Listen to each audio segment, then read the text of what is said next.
Hello students, कैसे हैं सभी। देखिए, आज जो है हमारे पास में टॉपिक है कि जब हम क्या कर रहे हैं, किसी भी डाइपोल को जब यूनिफॉर्म फील्ड के अंदर प्लेस करेंगे तो वहां उसके ऊपर क्या इफेक्ट पड़ेगा, यानी इलेक्ट्रिक फील्ड जो है डाइपोल के ऊपर क्या इफेक्ट डालती है।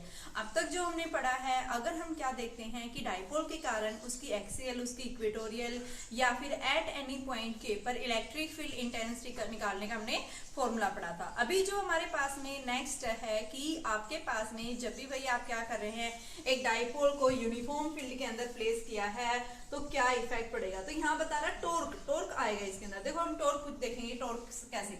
टॉर्क हमने 11th क्लास में पढ़ा है कि जब हम क्या करते हैं, इक्वल एंड अपोजिट फोर्सेस जब क्या करते हैं, एक ही परपेंडिकुलर लाइन के ऊपर, यानी एक ही लाइन ऑफ एक्शन के ऊपर अगर क्या कर रहे हैं, इक्वल एंड अपोजिट डायरेक्शन में क्या लगते हैं, दो फोर्स लग रहे हैं। एक फोर्स ऊपर की तरफ लग रहा है, दूसरा फोर्स नीचे की तरफ लग रहा है। इनके बीच की डिस्टेंस क्या है, परपेंडिकुलर। तो इसके कारण ये क्या करने लग जाते हैं, रोटेट करना शुरू कर देते हैं। क्यों रोटेट करते हैं, क्योंकि यहाँ पे इनके बीच में ये क्या है, परपेंडिकुलर डिस्टेंस, जिसको हमने क्या पढ़ा था, आर। ठीक है, ये परपेंडिकुलर डिस्टेंस होने की वजह से यहाँ पे क्या हो जाता है, टॉर्क प्रोड्यूस हो जाता है। टॉर्क क्या होता है, परपेंडिकुलर डिस्टेंस इनटू में एफ। इन दोनों का जो प्रोडक्ट, यानी यहाँ पे परपेंडिकुलर डिस्टेंस और आइदर फोर्स का प्रोडक्ट होने की वजह से क्या आ जाता है, टॉर्क प्रोड्यूस हो जाता है। और उस टॉर्क के कारण ये क्या करने लग जाता है, यहाँ पे आपके पास में जो दो मासेस रखे हुए थे M1 और M2, ये क्या करने लग जाते हैं, रोटेट करना शुरू कर देते हैं। ये डिपेंड करता है क्लॉकवाइज या एंटी क्लॉकवाइज के अंदर। ठीक है, तो हमें क्या देखना है, यहाँ पे भी इसी तरह की सिचुएशन बनेगी। तो मैंने सिर्फ आपको टॉर्क का इंट्रोडक्शन करवाया। भाई टॉर्क का प्रोड्यूस, टॉर्क होता क्या है।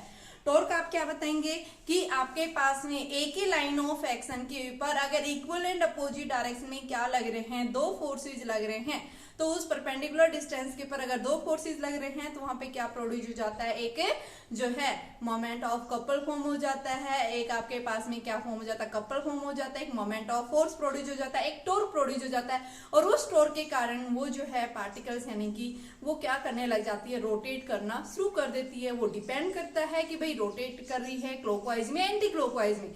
जब भी आपके पास में अगर वो एंटी क्लॉकवाइज डायरेक्शन में मूव करती है तो यहाँ पे जो टॉर्क प्रोड्यूस होगा, एंटी क्लॉकवाइज का मतलब ये इस तरह से रोटेट, तो टॉर्क जो प्रोड्यूस होगा किधर होगा, ऊपर की तरफ। अगर वो क्लॉकवाइज मूव कर रही है तो जो टॉर्क प्रोड्यूस होगा कहाँ होगा, डाउनवर्ड डायरेक्शन में। तो हमें क्या करना है, इसी कॉन्सेप्ट को ध्यान रखते हुए यहाँ रखना है, ध्यान देना है। देखिए मैंने क्या लिया, ये मेरे पास में एक यूनिफॉर्म फील्ड है। यूनिफॉर्म फील्ड मैंने आपको बताया था क्या होता है, यानी कि एक ऐसा फील्ड जहां पे इलेक्ट्रिक फील्ड का मैग्नीट्यूड एज वेल एज जो है उसकी डायरेक्शन हर एक पॉइंट्स के ऊपर क्या रहती है, सेम रहती है। तो यानी ऐसे फील्ड को हम क्या कहते हैं, क्या है वो आपके पास में एक यूनिफॉर्म फील्ड है। अब हम क्या कर रहे हैं, इस यूनिफॉर्म फील्ड के अंदर मैंने क्या लिया, एक डाइपोल लिया। उस डाइपोल को मैंने कहाँ प्लेस कर दिया, इस फील्ड के अंदर रख दिया। डाइपोल क्या बताया था, इक्वल एंड अपोजिट चार्जेस, अगर उनके बीच की डिस्टेंस 2a डिस्टेंस के ऊपर अगर हम प्लेस कर देते हैं तो क्या फॉर्म करता है वो डाइपोल। तो यहाँ पे डाइपोल की डायरेक्शन क्या होती है, नेगेटिव टू पॉजिटिव। ये पॉइंट मैंने ए ले लिया, ये पॉइंट मैंने बी लिया। यहाँ ए पॉइंट के ऊपर नेगेटिव चार्ज है और बी पॉइंट के ऊपर कैसा चार्ज है, पॉजिटिव। ठीक है, ये पॉजिटिव चार्ज है, ये बी पॉइंट है। तो देखिए क्या होगा, यहाँ आपके पास में इलेक्ट्रिक फील्ड जो है वो क्या करेगी, फोर्स डालेगी किसके ऊपर, पॉजिटिव चार्ज के ऊपर। किधर डालेगी, यानी फील्ड की डायरेक्शन में। ये आपके पास में मान लो कैसा फोर्स है, F1 फोर्स है। और जो आपके पास में नेगेटिव चार्ज है, इसके ऊपर इलेक्ट्रिक फील्ड नेगेटिव चार्ज के ऊपर क्या करती है, अपोजिट। तो यहाँ जो फोर्स लगेगा वो कहाँ लगेगा, ये F2 अपोजिट लगेगा इस साइड। ठीक है, तो यहाँ पे इक्वल एंड अपोजिट। तो यानी हम क्या बताते हैं कि सबसे पहले आप क्या बताएंगे कि फोर्स, सबसे पहले आप एक्सप्लेन करेंगे कि हमने क्या किया है। Let us consider a uniform field. इस यूनिफॉर्म फील्ड के अंदर हमने एक डाइपोल रखा जिसका डाइपोल मोमेंट क्या है, P है, जहां पे A पॉइंट्स के ऊपर -q है, B के ऊपर +q है। अब इलेक्ट्रिक फील्ड क्या करेगा, इस positive charge and negative charge पे क्या करेगा, फोर्स डालेगा। जो इलेक्ट्रिक फील्ड जो है पॉजिटिव चार्ज के ऊपर कहाँ डालेगा, फील्ड की डायरेक्शन में, और जो नेगेटिव चार्ज के ऊपर फोर्स डालेगा वो अपोजिट डायरेक्शन में। ठीक है, यहां तक हम एक्सप्लेन कर देंगे। अब यहाँ पे हम देखेंगे net force exerted on translatory motion. Translatory motion का मतलब एक ही लाइन के ऊपर ट्रांसलेटरी मोशन। तो आपके पास में एक फोर्स ऐसे जा रहा है, दूसरा फोर्स, यानी क्या हो गया, ये ट्रांसलेटरी फोर्स हो गया। और यहाँ पे बेटा सबसे पहले यहाँ पे F1 की वैल्यू लिखेंगे। F1 की वैल्यू क्या आ रही है, +QE, और F2 की वैल्यू क्या आ रही है, उल्टी जा रही है, -QE आएगी। डायरेक्शन ही उल्टी है, मैग्नीट्यूड सेम है, तो यहाँ पे हम सबसे पहले क्या बताएंगे कि यहाँ पे नेट ट्रांसलेटरी जो फोर्स है वो किसके इक्वल है। यहाँ पे डाइपोल मोमेंट जो है वो किसके इक्वल है, P is equal to Q into two A. ठीक है, देखिए मैं इसको लिखवा देती हूँ। सबसे पहले क्या लिखेंगे, सबसे पहले हम यहाँ पे कि आप कंसीडर करेंगे, consider N electric dipole. Very important topic है ये, यहाँ पे इसके ऊपर क्वेश्चंस पूछे जाते हैं, कई बार थ्योरेटिकली ये डेरिवेशन भी पूछ लेता है। Consider N electric dipole which is placed in uniform electric field। ठीक है, जहां पे डाइपोल मोमेंट जो है, where dipole moment is equal to Q into two A, जहां पे डाइपोल मोमेंट की वैल्यू बेटा क्या हो गई है, ये आ गई है। अब क्या लिखेंगे, force exerted by electric force on plus Q, क्या आएगा, प्लस क्यू ई।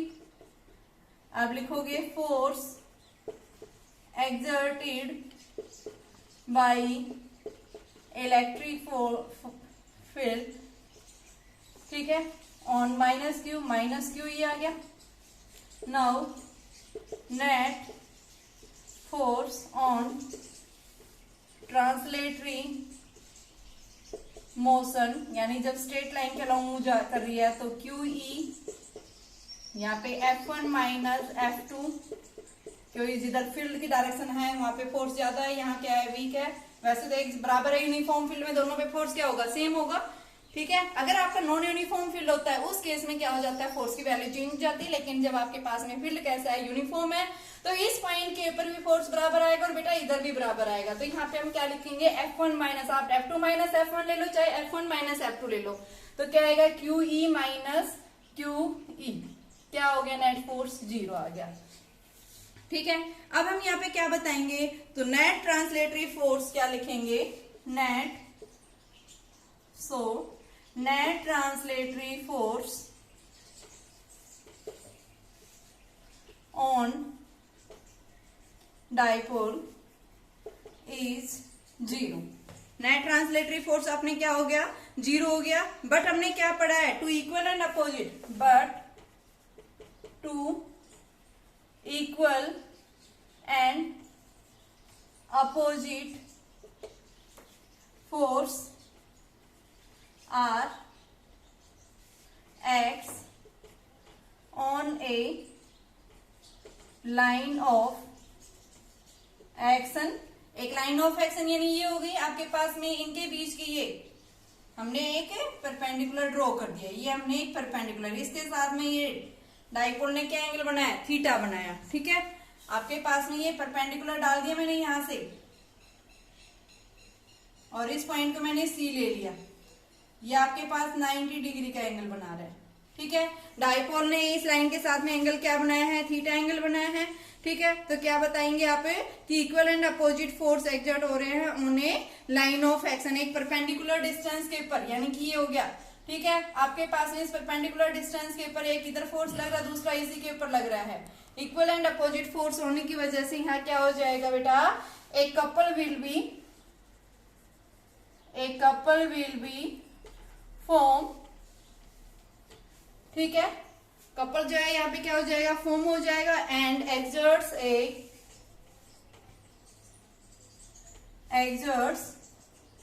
ए टॉर्क। ठीक है, टॉर्क एक्सर्ट करेगा, उस टॉर्क के कारण ये डाइपोल क्या करना लग जाएगा, रोटेट करना शुरू कर देगा। वो ऐसे घूमेगा, या यानी कि किस डायरेक्शन में कोशिश, इलेक्ट्रिक फील्ड की डायरेक्शन, यही टेंडेंसी यही रहेगी कि क्या करे, इस डाइपोल को फील्ड की डायरेक्शन के अलोंग लाने की कोशिश करे। ठीक है, या तो इसको इसके अलोंग घुमाएगा, या फिर ये, तो ये घूमेगा तो एक बार या तो क्लॉकवाइज या फिर एंटी क्लॉकवाइज। तो यहाँ पे हम क्या बता रहे हैं, एक ही लाइन ऑफ एक्शन के ऊपर equal and opposite force exert होने की वजह से यहाँ पे क्या फॉर्म होगा, एक कपल फॉर्म होगा, उस कपल के कारण क्या हो जाता है, यहाँ पे एक टॉर्क प्रोड्यूस हो जाता है। अब ये टॉर्क जो प्रोड्यूस हुआ है उस टॉर्क की वैल्यू क्या आएगी, तो अब हमें क्या निकालना है, उस टॉर्क की वैल्यू निकालनी है। तो देखिए मैं टॉर्क की वैल्यू निकालूंगी यहाँ पे। नाउ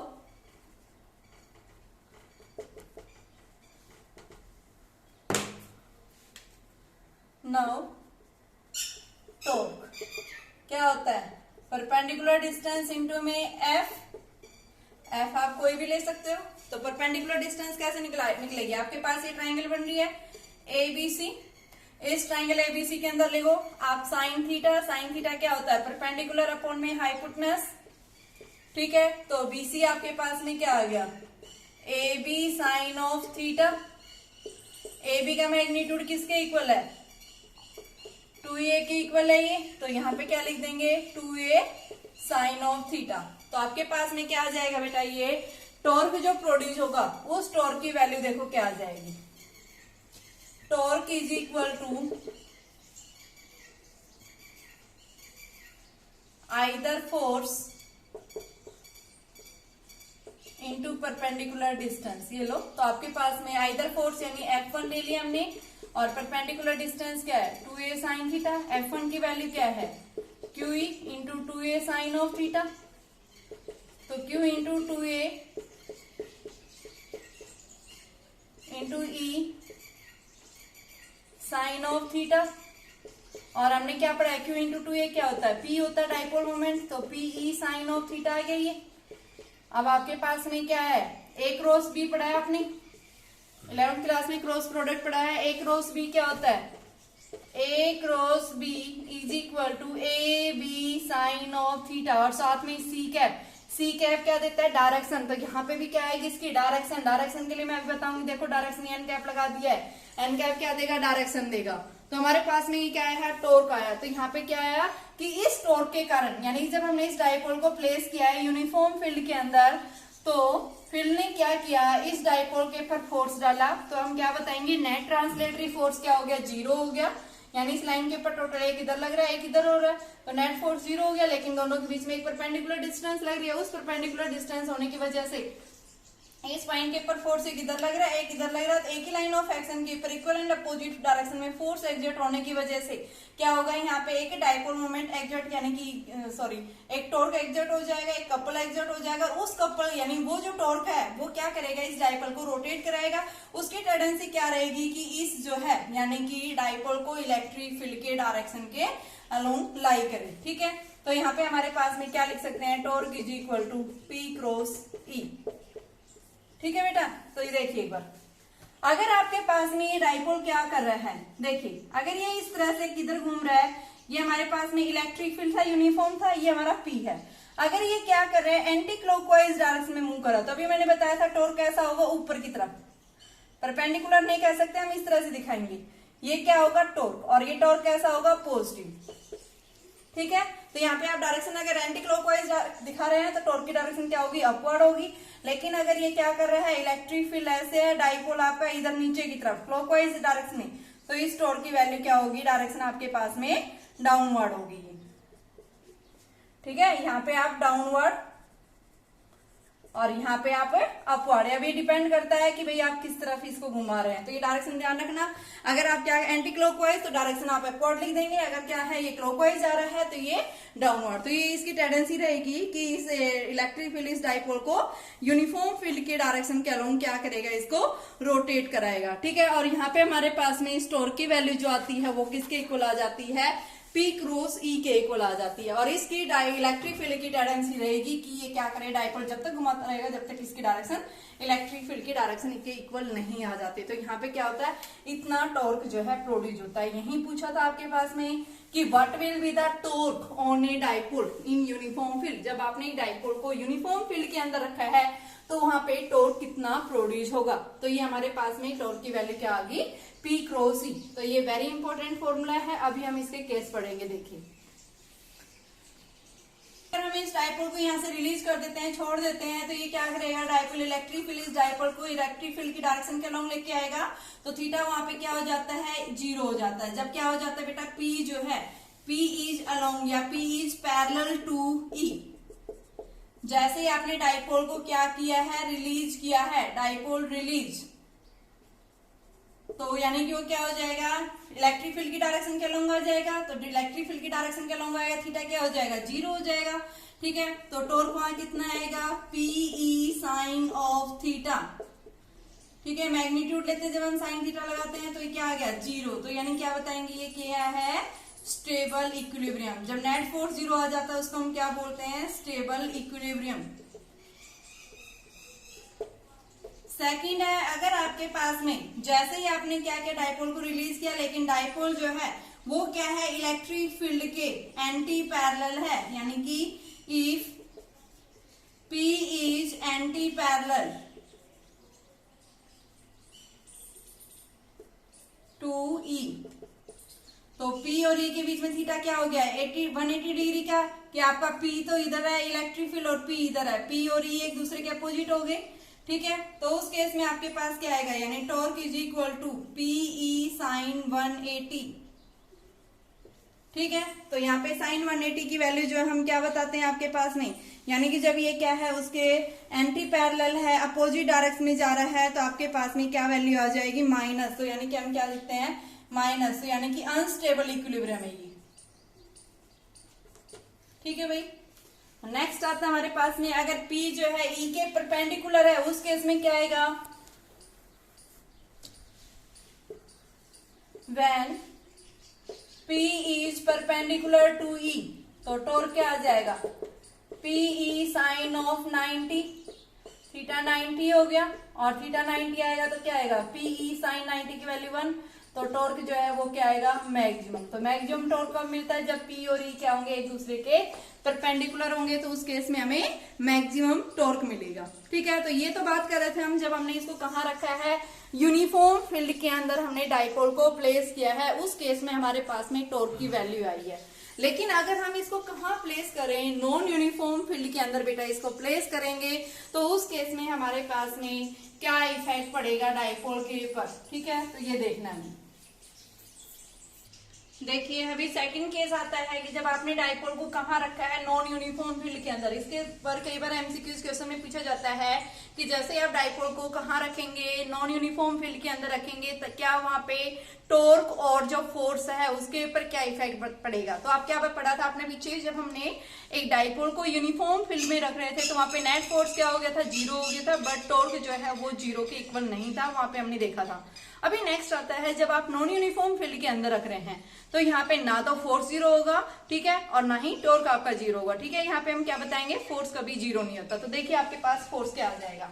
ठीक है, सबसे पहले मैं केस बात कर रही हूँ कि जब P जो है E के पैरेलल है, यहाँ मैंने नॉन यूनिफॉर्म फील्ड यानी इस साइड स्ट्रॉन्ग फील्ड है इस साइड वीक फील्ड है, और मैंने क्या रख दिया यहाँ पे एक जो है डाइपोल प्लेस कर दिया। डाइपोल की डायरेक्शन ये क्या होगी P इस साइड होगी, तो इलेक्ट्रिक फील्ड इस साइड है, P और E एक दूसरे के क्या हो गए पैरेलल हो गए।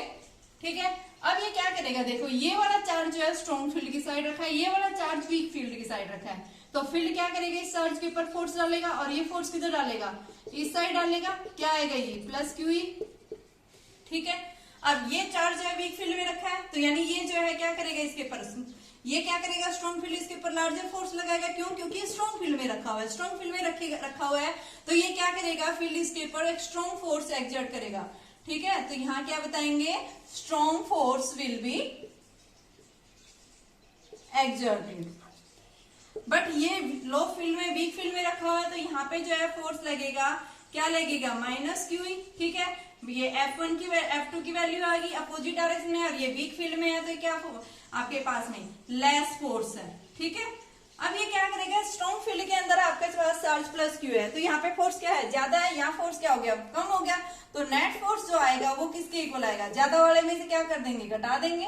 तो ज्यादा फोर्स कौन सा है ये वाला है आपके पास में इस साइड जो रखा हुआ है प्लस Q1E जो हमने लिया है। ठीक है, तो यहाँ पे आपके पास में जो नेट फोर्स आएगा वो क्या आ जाएगा बेटा कि F1 माइनस F2 के इक्वल आ जाएगा। तो यहाँ पे हम क्या बताएंगे आपके पास में ये आ गया है, मान लो इस साइड E2 है यहाँ पे E1 है।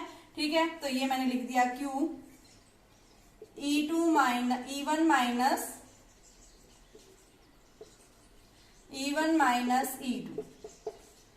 ठीक है, तो नेट फोर्स की वैल्यू किधर आ रही है इंक्रीजिंग डायरेक्शन में, तो यहाँ क्या लिखेंगे when P and E are parallel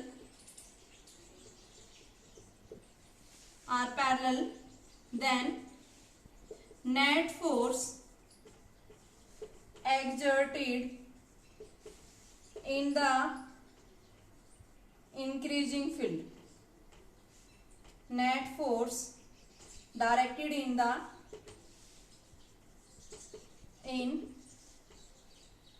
increasing field।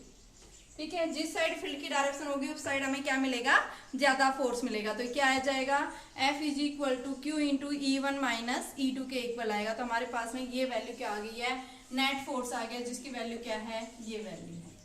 ठीक है, क्योंकि ये फोर्स ज्यादा है, ये फोर्स वीक है, तो नेट फोर्स जिधर फोर्स ज्यादा होगा उधर ही होगा। तो ये नेट फोर्स की डायरेक्शन किधर आएगी, इंक्रीजिंग फील्ड में, जब P और E दोनों क्या है, पैरेलल है। E भी इधर है, P भी इधर है, 92 पॉजिटिव होती है, तो यहाँ पे हम क्या बताएंगे, नेट फोर्स किधर है, इंक्रीजिंग फील्ड में, यानी आपका फोर्स यहाँ जीरो नहीं हुआ। ठीक है, तो यहाँ पे हम क्या बताएंगे कि जब भी हम क्या कर रहे हैं, यहाँ पे किसी भी चार्ज को जब नॉन यूनिफॉर्म फील्ड के अंदर प्लेस करेंगे तो हम क्या बताएंगे कि आपके पास में जो नेट फोर्स जो है वो क्या होगा, इंक्रीजिंग डायरेक्शन मिलेगा। टॉर्क यहाँ पे आपके पास में मे बी जीरो और नॉन जीरो हम कह सकते हैं। ठीक है, लेकिन फोर्स कभी जीरो नहीं होगा यहाँ पे। सेकेंड केस, जब P क्या होंगे, एंटी पैरेलल होंगे, उस केस में क्या होगा, when P and E are anti parallel. ठीक है, तो क्या होगा, आपके पास में देखिए, मैंने लिया यहाँ पे वीक फील्ड लिया था, ये मैंने क्या लिया, यहाँ पे स्ट्रॉन्ग फील्ड लिया। फील्ड की डायरेक्शन मैंने क्या दिखा रखी, ये दिखा रखी है। ठीक है, यहां मैंने, मेरे पास में P और E उल्टे हैं, यहाँ पे माइनस क्यू चार्ज रख दिया, यहाँ क्या रख दिया, प्लस क्यू चार्ज। ठीक है, इनके बीच की डिस्टेंस 2a, तो डाइपोल मोमेंट क्या होगा, इस साइड लाई करेगा, अपोजिट हो गया। P और E दोनों जो है क्या हो गए, एक दूसरे के अपोजिट हो गए यहाँ पे। ठीक है, तो अब आपके पास में क्या होगा, देखिए पॉजिटिव चार्ज है, पॉजिटिव चार्ज के कारण फील्ड की डायरेक्शन किधर आएगी, इस साइड आएगी। ठीक है, तो हम यहाँ क्या लिख देंगे, F1 फोर्स आ गया। ठीक है,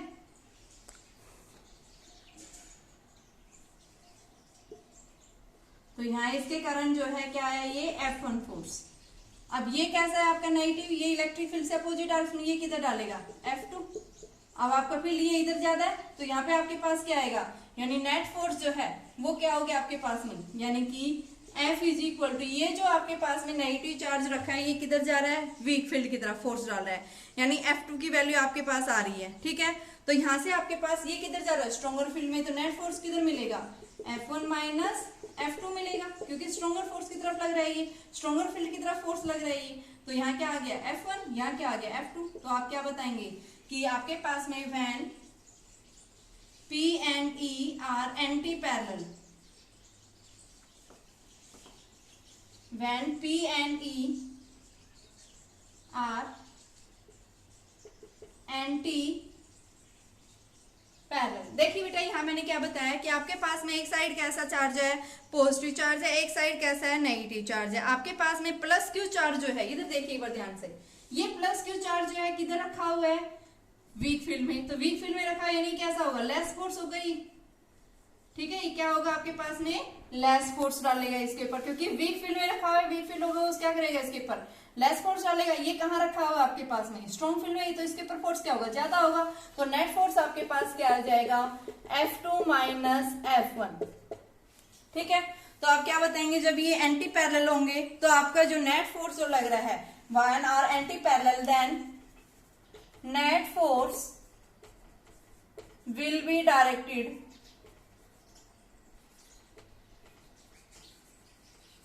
इन डिक्रीजिंग फील्ड। डिक्रीजिंग फील्ड का मतलब क्या है, वीक फील्ड की साइड हो गया। ये फोर्स यानी क्या है, ज्यादा है, ये फोर्स क्या है, वीक है, तो ये स्ट्रॉन्ग से किधर जा रहा है, इधर जा रहा है। तो नेट फोर्स आपका किधर लग रहा है, इस साइड लग रहा है, यानी कि F इज इक्वल टू क्या आया था, F2 माइनस F1।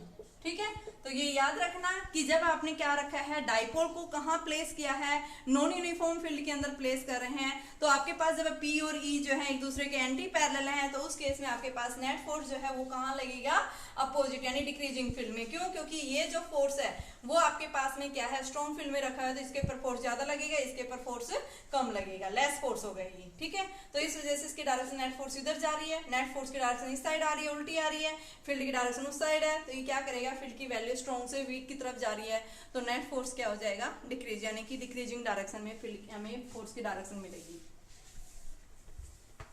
अभी हम यहाँ से फॉर्मूला निकालेंगे। जब आपने क्या रखा है, डाइपोल को नॉन यूनिफॉर्म फील्ड के अंदर रखा है, तो हमारे पास में क्या इसका फॉर्मूला आएगा, डिस्टेंस के साथ कैसे, यहाँ पे कैसा फील्ड है, स्ट्रॉन्ग फील्ड है। यहाँ जैसे से हम दूर जा रहे हैं फील्ड कैसा होता जा रहा है, वीक होता जा रहा है, ठीक है। नॉन यूनिफॉर्म फील्ड है, यहाँ वीक फील्ड है, यहाँ स्ट्रॉन्ग फील्ड है। फील्ड की डायरेक्शन ये आपकी ऐसी है, इलेक्ट्रिक फील्ड की डायरेक्शन, ठीक है। नॉन यूनिफॉर्म फील्ड कहीं ज्यादा है कहीं कम है। अब मैंने इसके अंदर एक डाइपोल प्लेस कर दिया एल डिस्टेंस के ऊपर, तो इलेक्ट्रिक फील्ड इसके ऊपर फोर्स डालेगा, किधर डालेगा, इस साइड डालेगा, जिसको हमने F1 फोर्स दिया है। इसके ऊपर किधर डालेगा, इस साइड डालेगा, जिसको हमने F2। अब नेट फोर्स जो आपके पास में आएगा F इज इक्वल टू, यानी कि इधर ये स्ट्रॉन्ग फील्ड है, स्ट्रॉन्ग फील्ड होगा तो फोर्स क्या होगा, ये ज्यादा होगा, ठीक है। ये आपके पास में फोर्स की वैल्यू ऐसे लगेगी इस साइड, इस डाइपोल के इस चार्ज के ऊपर, और इधर से ये आ गई, ये फोर्स क्या है, स्ट्रॉन्गर फोर्स है। तो नेट फोर्स जो आएगा, net force is equal to, जो स्ट्रॉन्ग फोर्स है यानी ये ज्यादा है, तो F2 में से क्या करो, F1 घटा दो, ठीक है। आपके पास में आ गई है, और यहाँ से हम क्या करेंगे, इसकी वैल्यू पुट करेंगे, तो आपके पास में क्या आ जाएगा, ये मान लो A पॉइंट पे था, ये पॉइंट कहाँ है, B पे, तो आपके पास में F की वैल्यू जो आएगी क्या आएगी, Q इंटू में EB, B पॉइंट के ऊपर electric field minus A point के ऊपर इलेक्ट्रिक, चार्ज दोनों का सेम है। अब मैंने क्या किया, यहाँ से इसको L से डिवाइड कर दिया, L से मल्टीप्लाई कर दिया, कोई इफेक्ट नहीं पड़ा, ठीक है बच्चों। तो आपके पास ये आ गया। अब देखो ये इलेक्ट्रिक फील्ड है, ये लेंथ से मैंने डिवाइड कर दिया। 11th क्लास में मैंने आपको बताया था, अगर हम किसी भी क्वांटिटी को लेंथ से डिवाइड कर देते हैं तो क्या बन जाता है, वो ग्रेडियंट बन जाता है। तो यहाँ क्या बन गया, इलेक्ट्रिक फील्ड ग्रेडियंट बन गया, E/L आ गया, ठीक है। तो ये हम क्या बताएंगे, क्या है ये आपके पास में कि इलेक्ट्रिक फील्ड ग्रेडियंट, डेल E/डेल x लिख सकते हैं, डेल E/डेल x लिख सकते हैं, या डेल E/डेल L। तो ये आपके पास में क्या बन जाएगा बेटा, Q इंटू एल जो है ये क्या होता है, चार्ज इंटू में लेंथ, लेंथ क्या बन गई, डाइपोल। तो इसको मैं क्या लिखूंगी, P, और यहाँ पे मैं इसको लिखूंगी डेल E/L, ठीक है। तो आपके पास फॉर्मूला बन गया ये, आप इस तरह से याद करने के लिए इसको डेल E/डेल L, ये L को मैंने किससे रिप्लेस कर दिया, डेल्टा L से, ताकि आपको याद हो जाए डेल की फॉर्म में। तो ये हमारे पास में एक फॉर्मूला होता है कि जब आपके पास में फील्ड की वैल्यू कैसी है, वेरी कर रही है, ठीक है, व्हेन फील्ड इज वेरिएबल, यानी कि यहाँ वीक है यहाँ स्ट्रॉन्ग हो रहा है, तो डिस्टेंस के साथ वेरी कर रहा है, तो उस केस में आपके पास फोर्सेस कैसे फॉर्मूला निकालेंगे। इसके ऊपर एक एनसीईआरटी क्वेश्चन है, वो भी क्वेश्चन मैं करवा रही हूँ, तो ये वेरी इंपॉर्टेंट है आपके पास में, यहाँ 1 मार्क्स के क्वेश्चन एमसीक्यू के अंदर पूछ सकते हैं। तो देखिए अभी इसका वो क्वेश्चन क्या है, इसका मतलब क्या है, आपके पास में यहाँ से जो कंक्लूजन निकला है कि जब आप किसी भी डाइपोल को नॉन यूनिफॉर्म फील्ड के अंदर रखते हैं, तो बेटा स्ट्रॉन्ग फोर्स यानी ये फोर्स ज्यादा लग रहा है, तो ये क्या करेगा, इस डाइपोल को कहाँ खींच रहा है, स्ट्रॉन्गर फील्ड की तरफ, ठीक है। ये क्या कर रहा है, इस डाइपोल को अपनी तरफ अट्रैक्ट कर रहा है। तो यहाँ पे क्या बताओगे कि आप क्या है, जब किसी भी डाइपोल को नॉन यूनिफॉर्म फील्ड के अंदर रख रहे हैं, तो वो क्या करेगा, आपको जो है फोर्स एक एग्जर्ट होगा यहाँ पे, और वो फोर्स किधर लगेगा, स्ट्रॉन्गर फील्ड की तरफ। वो क्या करेगा, वहां पे फोर्स उस जो है डाइपोल को अट्रैक्ट करेगा, यानी उसके ऊपर फोर्स लेके आएगा, और वो उसको किधर खींचेगा, यानी कि स्ट्रॉन्ग फील्ड की तरफ। जैसे हम देखते हैं एक पीस ऑफ पेपर जो है, अगर आपके ने क्या किया, रबिंग किया, रबिंग को आप जो है अट्रैक्ट करते हैं। जैसे आपके पास में ड्राई हेयर है, और फॉर्म का एग्जांपल लेते हैं, क्या हो जाता है, अट्रैक्ट कर जाते हैं, तो यानी वो स्ट्रॉन्ग फील्ड की तरफ उसको क्या कर रहा है, अट्रैक्ट कर रहा है। उस बॉडी के पास कैसा है, अपोजिट चार्ज है, जिसको कारण वो क्या कर रहा है, उसको अपनी तरफ अट्रैक्ट कर रहा है। तो यहाँ पे हम एग्जांपल बता सकते हैं किस कारण से हो रहा है, कि किसी भी चार्ज बॉडी को जो है क्या कर सकता है, कोई भी एक जो है ऑब्जेक्ट अपनी तरफ अट्रैक्ट कर रहा है, और वो किस साइड अट्रैक्ट कर रहा है, जहां फील्ड क्या होगा, स्ट्रॉन्गर होगा, ठीक है। देखिए आपके क्या कह रहा है, आपके पास में ये एक्स वाई प्लेन जो है, ये आपके पास में ये एक स्पेस है, यानी कि स्पेस के अंदर यहाँ पे एक डाइपोल प्लेस किया हुआ है एक्स जेड डायरेक्शन के अंदर। यहाँ पे क्या कह रहा है, फील्ड जो है वो क्या कर रहा है, नेगेटिव एक्सिस से पॉजिटिव एक्सिस की तरफ, यानी डिस्टेंस के साथ फील्ड क्या होता जा रहा है, वेरी कर रहा है, चेंज हो रहा है DE/dz डिस्टेंस के साथ। जहां इसकी वैल्यू दे रखी 10 की पावर 5 दिखा रखी है, और डाइपोल जो है वो क्या है, पॉजिटिव एक्सिस से नेगेटिव, तो ये माइनस चार्ज है, ये आपके पास प्लस की, और डाइपोल की डायरेक्शन ये बता रखी है, ठीक है। डाइपोल मोमेंट दे रखा है 10 की पावर 7। तो यहाँ पे इसने पूछा, बताइए नेट फोर्स निकालो और टॉर्क निकालो। तो अभी मैंने क्या बताया, फील्ड वेरी कर रहा है यहाँ पे, तो इसके लिए हम फोर्स निकालने के लिए फॉर्मूला क्या पढ़ा था, P इंटू में DE/, यहाँ देखो मैंने DR लिखा था, DR को आप क्या लिख सकते हैं, डिस्टेंस के साथ में P इंटू में DE/dx I cap plus DE/dy j cap plus DE upon में DZ K कैप। अब आपके पास ये जो है x एक्सिस में, y एक्सिस में क्या बता रखा है, 0, ओनली z एक्सिस में चेंज हो रहा है। तो यहाँ पे f की वैल्यू क्या आ जाएगी आपके पास में, p इंटू में DE बाई DZ, ठीक है। z एक्सिस में हमने k कैप लगा दिया, तो p की वैल्यू, p कितना है 10 की पावर -7, और DE बाई DZ कितना दे रखा है 10 की पावर 5, तो 10 की पावर -2 न्यूटन आ गया। ये क्या आ गया, ये फोर्स आ गया। अब क्या पूछा, टॉर्क। P और E क्या है, एक दूसरे के अपोजिट है। P इधर है, इलेक्ट्रिक फील्ड ऊपर है, तो यहाँ पे टॉर्क क्या आ जाएगा, PE साइन ऑफ थीटा होता है, तो PE साइन ऑफ 0, अपोजिट है थीटा, क्या आ गया 0, तो टॉर्क क्या आ गया यहाँ 0, ठीक है। तो क्या पूछा था यहाँ से, बताइए टॉर्क बताइए। जब P और E एक दूसरे के अपोजिट, तो यहाँ लिख देना P एंड E जो है वो क्या है, एक दूसरे के अपोजिट है। उस केस में थीटा क्या आ गया, 0 आ गया हमारे पास में। देखिए अभी हमारे पास ये नॉन यूनिफॉर्म फील्ड है। आपसे पूछेगा बताइए कौन से रीजन के ऊपर, कौन से पॉइंट के ऊपर फील्ड ज्यादा स्ट्रॉन्ग है। तो ये क्या है, वीक से स्ट्रॉन्गर की तरफ जा रहा है, तो यहाँ पे फील्ड क्या होगा, ज्यादा होगा। यहाँ फील्ड क्या होगा, उससे कम, यहाँ सबसे कम। तो सी पॉइंट के ऊपर सबसे ज्यादा, फिर बी पे, फिर ए पे। तो आपको इस तरह से नॉन यूनिफॉर्म फील्ड के अंदर आपको दिखाना है। अब देखिए यहाँ से जो क्वेश्चंस पूछे जाते हैं, हम क्वेश्चंस की बात करेंगे। जैसे आपके पास बोल रहा है एक डाइपोल जो है वो कहाँ रखा है, 30 डिग्री के एंगल के ऊपर प्लेस किया हुआ है।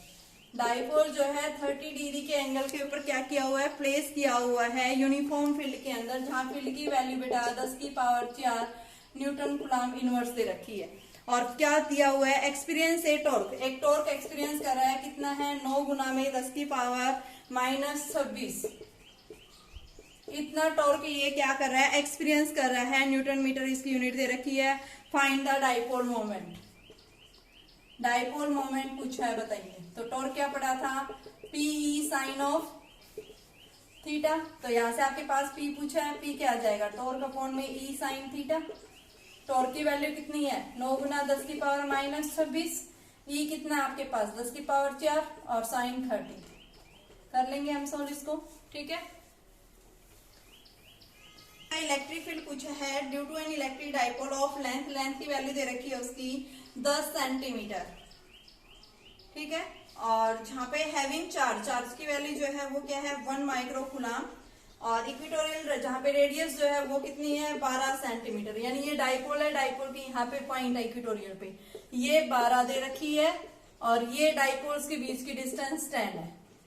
ये -q, ये +q, डाइपोल रखा हुआ है 10 सेंटीमीटर की डिस्टेंस पे from the centre of the dipole, ठीक है। ये सेंटर है डाइपोल का। तो यहाँ से आपको इलेक्ट्रिक फील्ड इंटेंसिटी निकालनी है, बताइए किसके इक्वल आएगी। तो इसका फॉर्मूला कल मैंने बताया था, आपके पास में क्या फॉर्मूला था, Eg = P अपॉन में 4 pi epsilon not r² plus a² की पावर 3/2। डायरेक्शन क्या होती है, अपोजिट टू P, P की डायरेक्शन क्या है, ये है। इलेक्ट्रिक फील्ड किधर मिल रहा था, इस साइड मिल रहा था, कल आपने देखा था। जब इक्वेटोरियल पॉइंट के ऊपर होगा तो इलेक्ट्रिक फील्ड P से अपोजिट डायरेक्शन में। तो यहाँ पे आपके पास में सारी वैल्यू दे रखी है। P की जगह क्या दे रखा है, Q into 2a 4 pi epsilon not r² plus a² की पावर 3/2। आपके पास देखो 2a की वैल्यू दे रखी है, जो किसके इक्वल दे रखी है, 2a की वैल्यू यहाँ पे आपके पास में जो है यहाँ पे ये डिस्टेंस 10 सेंटीमीटर दे रखा है, इसको मीटर में चेंज कर लेना, ठीक है। आपके पास में देखो ये 2a है, ये 2a है, मीटर में चेंज कर लेना। तो आप इसको चेंज करेंगे 10 गुना 10 पावर -2 यानी 1/100, तो ये क्या आ गया आपके पास 0.1, और इसको करेंगे 12/100, तो ये क्या आएगा आपके पास में 0.12, ठीक है। तो यहाँ पे आप रखिए Q की वैल्यू कितनी है 1, 10 की पावर -6, 2a कितना है 0.1, अपॉन में 4 पाई एप्सिलॉन 9 गुना 10 की पावर 9, अपॉन में r की वैल्यू जो है 0.12 का स्क्वायर, और प्लस में a की वैल्यू 0.1 का स्क्वायर, और उसकी पावर 3/2। इसको हम सोल्व कर लेंगे, डायरेक्शन मैंने बता दी है। P से क्या होगा, ये अपोजिट आएगा, ठीक है। और ये था तो आप इसका हाफ लेंगे, क्योंकि a बोल रहा है अकेला ओनली, ये 2a थी हमारे पास में, तो इसका हाफ कर देंगे, तो ये क्या होगी a रखेंगे यहाँ पे। यहाँ 2a डाइपोल में 2a होता है, और इसमें ये सेंटर से डिस्टेंस, ठीक है, तो ये इसकी हाफ होगी।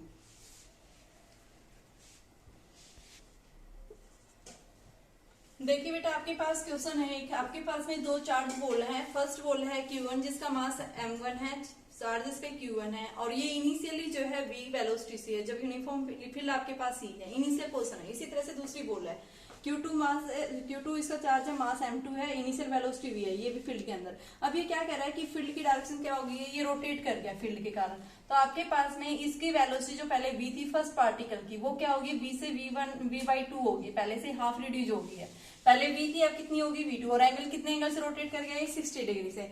इसी तरह से सेकंड बोल है, इसकी जो वेलोसिटी है वो क्या है, V2 है, ठीक है, 90 डिग्री के एंगल पे टर्न हो गया है, ठीक है, इलेक्ट्रिकल यहाँ क्या है, 90 डिग्री के ऊपर है, ठीक है। तो यहां से इसने पूछा है कि ये V2 वेलोसिटी से जब टर्न हो गया इलेक्ट्रिक फील्ड के अंदर रखने की वजह से, तो यहाँ पे आपसे पूछा है कि सेकंड पार्टिकल की वेलोसिटी क्या है, और साथ में क्या पूछा है, charge to mass ratio of the second ball if it is equal to alpha, ठीक है, E/m का रेशो पूछा है यहाँ पे। तो कैसे निकालेंगे, सबसे देखो, पहले देखो आपके पास फील्ड जो है वो यानी कि एक डायरेक्शन में नहीं है। फील्ड के अंदर जब भी कोई चार्ज पार्टिकल रखा है, यहाँ पे ये बोला है कि इन दोनों के इंटरेक्शन को नेग्लेक्ट करना, कहीं आप कूलम्ब्स लॉ का इफेक्ट देखे तो ये एक दूसरे को इफेक्ट, तो यहाँ नेग्लिजिबल बता रखा है कि इंटरेक्शन इनका क्या है, नेग्लिजिबल है। तो देखो इलेक्ट्रिक फील्ड है, इलेक्ट्रिक फील्ड क्या करेगा, इस चार्ज पे फोर्स डालेगा, सिमिलर यहाँ पे इसके ऊपर फोर्स डालेगा, तो फोर्स लगने की वजह से जो है आपके पास में ये चेंज आ गया। तो इनिशियल हम बताएंगे कि भाई जब इनिशियल पोर्शन इसके पास वेलोसिटी ये थी, तो आपके पास में हम क्या बताएंगे कि इनिशियल जो है इसकी पास मोमेंटम, मोशन में तो था ये, तो इनिशियल मोमेंटम जो है वो क्या है, M1V। सेकंड फर्स्ट पार्टिकल का ये, इसी तरह से हम सेकंड पार्टिकल का ये क्या लेंगे, इनिशियल मोमेंटम, वो क्या आएगा आपके पास, M2V आ गई, ठीक है। अब आपके पास में क्या बोल रहा है कि फील्ड अप्लाई किया, तो देखो 60 डिग्री के एंगल से रोटेट कर गया। इलेक्ट्रिक फील्ड चार्ज पार्टिकल पे क्या डालेगा, फोर्स डालेगा, तो कितना आएगा आपके पास, देखो इलेक्ट्रिक फील्ड जो आएगा वो दो डायरेक्शन जा रही है, एक्स एक्सिस में भी जा रही है और वाई एक्सिस में भी, तो हम क्या लिखेंगे, E/J का, ठीक है। तो सबसे पहले हम देखेंगे फर्स्ट पार्टिकल पे फोर्स जो एक्सपीरियंस हुआ है वो क्या आएगा आपके पास में, Q इंटू में Q1 है चार्ज फर्स्ट पार्टिकल का, ठीक है। तो यहाँ पे इसके ऊपर जो फोर्स आएगा वो क्या आ जाएगा बेटा आपके पास में, देखो F आपने पढ़ा है कि फोर्स आपके पास कैसे निकालेंगे, तो हमने 11th क्लास में पढ़ा है कि जब भी कोई पार्टिकल जो क्या कर रहा है, फोर्स लग रहा है उसके ऊपर, तो फोर्स जो आता है वो किसके इक्वल आता है, चेंज इन मोमेंटम के इक्वल आता है। तो यहाँ पे हम क्या लिखेंगे, F delta T is equal to delta P, यानी इम्पल्सिव फोर्स जो है वो क्या आ गया, चेंज इन मोमेंटम की, तो हम क्या लिखेंगे, impulsive force will be equal to change in momentum, ठीक है। तो इम्पल्सिव फोर्स जो है वो क्या होता है, F इंटू डेल्टा T है, तो मान लो डेल्टा T सेकंड में ये जो है इलेक्ट्रिक फील्ड इसके ऊपर फोर्स डाला है, तो बेटा आपके पास में क्या आएगा, फर्स्ट चार्ज पार्टिकल के ऊपर जो फोर्स लगा है वो EXI कैप प्लस में EYJ कैप इज इंटू में डेल्टा T और लगाएंगे, is equal to delta P। Delta P का मतलब क्या है, चेंज इन मोमेंटम, और चेंज इन मोमेंट यानी वेलोसिटी चेंज हुई है। यहाँ पे V थी, V से क्या हो गया, V/2 हो गया, तो यहाँ से इसका एक कंपोनेंट क्या आएगा, V/2 cos ऑफ 60, और दूसरा कंपोनेंट क्या आएगा, V2 sin ऑफ 60, ठीक है। तो आपके पास में क्या आ जाएगा, डेल्टा P जो है आपके पास में क्या आएगा, M1 इंटू में V2 cos ऑफ 60, ये हम जो है नेट देख रहे हैं आपके पास में जो वेलोसिटी जो इसकी चेंज हुई है वो आपके पास में क्या आ रही है, तो V2 आपके पास ये V1 जो है V/2 हो गई है इस पार्टिकल की,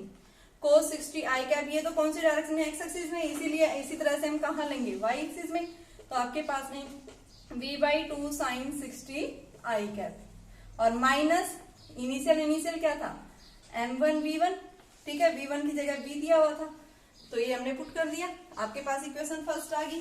इसी तरह से हम सेकंड के ऊपर देखेंगे, तो आपके पास Q2 इंटू में EXI cap plus EYJ cap delta T is equal to, इसका मास जो है कितना है, M2, इसकी वेलोसिटी कितनी चेंज हुई है, V से कितनी बता रहे हैं यहाँ पे आपके पास V2 चेंज होगी, तो ये क्या लिखेंगे, V2 cos of 90 I cap plus में V2 sin of 90 minus M2 V2 change होगी इसकी, सॉरी इनिशियल वेलोसिटी आपके पास क्या थी, V थी ना, एक्स एक्सिस में जा रही थी, ये भी एक्स एक्सिस में, ये भी एक्स एक्सिस में, तो आपकी ये इक्वेशन नंबर फर्स्ट, ये इक्वेशन नंबर सेकंड। अब हमें क्या निकालना है, इनकी वेलोसिटी निकालनी है, तो उसको निकालने के लिए देखो क्या किया हमने, कंपेयर कर दिया, comparing x and y components on both sides. तो हमारे पास में क्या आ जाएगा, सबसे पहले हमने इसको कंपेयर किया, इस m1 को मैं इस साइड ले आऊंगी, क्या आ गया q बाई m1, ये क्या आ गया इधर से ex delta t is equal to m1 v by 2 cos of 60। ठीक है, आपके पास में cos 60 की वैल्यू जो है वो किसके इक्वल होती है, √3/2 होती है। cos 60 की वैल्यू देखो 1/2 होती है आपके पास में। तो इसको हम सोल्व करेंगे तो हमारे पास में देखो क्या आएगी, मैं ओनली एक्स एक्सिस के कंपोनेंट्स ले रही हूँ, ये आपके पास एक्स एक्सिस है, यहाँ पे इनिशियल आपके पास ये है यानी कि -mv है। तो यहाँ पे हम इसकी वैल्यू पुट करेंगे तो आपके पास में क्या आ जाएगा, m1 वेलोसिटी इनिशियल v/2 और cos 60 की वैल्यू v/2, आपके पास में ये क्या आ गया यानी कि, और माइनस ये m1v है, ये माइनस v1, तो क्या आ जाएगा ये आपके पास में m1 v²/4 हो जाएगा ये आपके पास में। ठीक है ना, वेलोसिटी भी तो कॉमन है बेटा, यहाँ से ये तो आपके पास v/2 था, यहाँ से v था, ये आपके पास में v आ गया, तो ये 1/2 आया। तो यहाँ से मैंने इसको क्या लिखा, m इंटू में v/4 माइनस v, तो m इंटू -3v/4, तो ये मेरे पास इनिशियल कंपोनेंट आ गया यानी q by m1 ex delta t -3/4 mv आ गया हमारे पास में। ठीक है, और इस m को मैं इधर ले आई थी तो यहाँ m लगाने का कोई मतलब नहीं है, इसको हम इसके नीचे ले आए थे। ठीक है, तो आपके पास ये वैल्यू आ गई थी, वेलोसिटी आ गई है यानी कि इसको इक्वेशन नंबर 3। इसी तरह से हम क्या लेंगे, सेकंड y एक्सिस वाले कंपोनेंट्स चेंज करेंगे, कंपेयर करेंगे, तो y कंपोनेंट्स हमारे पास क्या आ जाएगा, y कंपोनेंट्स देखो यहाँ से आपके पास में ये क्या आएगा, y एक्सिस में इसी के ले रहे हैं, तो q1 by m1 ey delta t is equal to m1 v/2 और आपके पास में इसकी वैल्यू √3/2 होती है ये। ठीक है, तो आपके पास में ये वैल्यू क्या आ गई, q1 by m1 ey delta t is equal to √3/v/4, equation number 4। 3 और 4 निकाल दिए। अब हम क्या करेंगे, ये तो हमने इस इक्वेशन से निकाली है, इसी तरह से हम इसको कंपेयर करेंगे, थोड़ा सा लेंथी हो जाता है तो इसी तरह से हम क्या करेंगे, यहाँ से इस इक्वेशन से भी इनको कंपेयर करेंगे। देखिए इसी तरह से हमारे पास में हम सिमिलरली लेंगे इस सेकंड इक्वेशन से इसको कंपेयर करेंगे, तो क्या आएगा आपके पास में, q2 by m2 ex delta t is equal to v2 cos 90 की वैल्यू क्या होती है, 0 होती है, तो आपके पास में ये तो क्या आ गया, 0 आ गया। आपके पास में क्या आएगा ओनली, यानी कि यहाँ से जब हम निकालेंगे तो यही बचेगी वैल्यू -m2v, तो ये आपके पास -m2 को मैं इधर ले आई तो -v आ गई। ठीक है, आपके पास बन गई ये इक्वेशन। इसी तरह से हम इसमें दूसरा कंपोनेंट लेंगे, तो q2 by m2 ey delta t, इसको इक्वेशन नंबर 5, और यहाँ से आपके पास देखो इसमें क्या आ जाएगा, v2 sin 90 की वैल्यू क्या होती है, 1 होती है, तो यहाँ से आपके पास में क्या आ गया, ये v2 आ गई, इसको इक्वेशन नंबर 6। मैंने इन दो इक्वेशंस बनाए, रिजोल्व किया, दोनों इक्वेशन इंपल्सिव फोर्स का फॉर्मूला लगाया, यहाँ से एक बार एक्स एक्सिस वाले कंपोनेंट्स कंपेयर किए, एक बार वाई एक्सिस वाले लिए, इसी तरह से एक बार इस इक्वेशन से निकले, तो यहाँ से हमारे पास 4 इक्वेशन, 2 तो पहली वाली से आई, 2 बाद वाली से आई। ठीक है, अब हमें क्या करना है, इनके चार्जेस का यानी q बाई m1 का रेशो निकालना है, तो यहाँ से अब हम इनके रेशो को निकालेंगे। तो हम क्या करेंगे, डिवाइडेड यानी कि जो आपके पास में जो थर्ड इक्वेशन है, आपकी थर्ड इक्वेशन यानी ये है, इस थर्ड इक्वेशन को आप क्या कर दो, इससे डिवाइड कर दो, फिफ्थ से, डिवाइडिंग थर्ड बाई फिफ्थ, तो क्या आएगा, q1 बाई m1 अपॉन में q2 बाई m2, ये कैंसिल हो जाएंगे दोनों, और ये क्या आ गया, -3/4 v हो गया आपके पास, और ये क्या था आपके पास में, ये v माइनस वी था, तो ये आपके पास माइनस माइनस कैंसिल हो गया, और ये क्या आ गया, 3/4 आ गया। ठीक है, आपके पास Q1 यानी चार्जेस का रेशो आ गया। इसी तरह से अब हम क्या करेंगे, इस दूसरी टर्म का रेशो ले लो। आपके पास देखो यहाँ इसने ये पूछा है कि Q1 बाई यहां से हम लिखेंगे Q1 by M1 Q2 by M2 is equal to 3/4। यहां से इसने पूछा है कि आपके पास में जो सेकंड पार्टिकल है वो सेकंड पार्टिकल्स का चार्ज Q बाई M, तो आप इसको करो कि इसको उधर लेके जाओ, तो आपके पास में Q2 by M2 is equal to 4/3 Q1 by M1, और Q1 बाई M1 को इसने अल्फा से रिप्रेजेंट किया, क्वेश्चन में दिया हुआ है तो इसको हमने अल्फा से, ये आ गया आपके पास में Q2 बाई M2, चार्ज का मास Q बाई M2 का रेशो आ गया। ठीक है, इसी तरह से आप इन दोनों को डिवाइड कर दीजिए। ये तो मैंने एक्स एक्सिस को इसको इससे किया है, इसी तरह से आप इन दोनों को कर दो, तो आपके पास में क्या आ जाएगा, यहाँ से आप इसको सोल्व करेंगे तो आपके पास वेलोसिटी V2 आ जाएगी। ठीक है, V की वैल्यू हम यहाँ से Q1 बाई M1 ही हमने निकाल चुके हैं, वैल्यू पुट कर देंगे इसके अंदर। ठीक है, तो आप करके देखना है, इस क्वेश्चन थोड़ा सा लेंथी है लेकिन ये क्वेश्चन हो जाएगा बेटा। ठीक है, नहीं समझ में आता तो आप दोबारा पूछ सकते हैं, मैं कल फिर दोबारा करवा दूंगी।